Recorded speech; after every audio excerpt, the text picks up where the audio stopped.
कायद अवाम ने अपने जान का नजराना पेश किया। मेरे 2 भाई शहीद हुए हैं। जो अवाम की तकलीफ है वो मेरी तकलीफ है। विसरी न सगंदियां हर के हर हर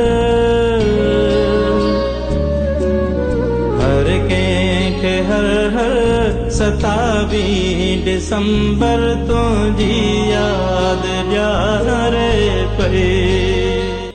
शहीद जमहूरियत अगूणी वज़ीर आज़म शहीद रानी मोहतरमा बेनज़ीर भुट्टो के 27 दिसंबर योम शहादत के मौके ते खराज तहसीन पेश करूं था। ज़िले खैरपुर में Pakistan peoples Party MNA Syed Javed Ali Shah Jilani, MNA Pir Syed फजल अली शाह जिलानी, MPA सैयद अहमद रजा शाह अलमारूफ, सैयद प्यार अली शाह जिलानी, तालके सोबो देरो सदर एडवोकेट एजाज अहमद खोड़ो शहीद मोहतरमा बेनज़ीर भुट्टो साहिबा जे नक्शी कदम ते हलंदे बिना के फर्ज जे अवाम जी खिदमत करण ते सदन के सलाम पेश करूं था।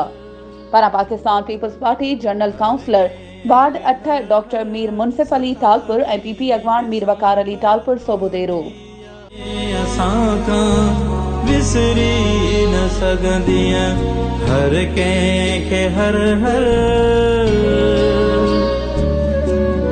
हर के हर हर 27 दिसंबर तो जी याद रे पे।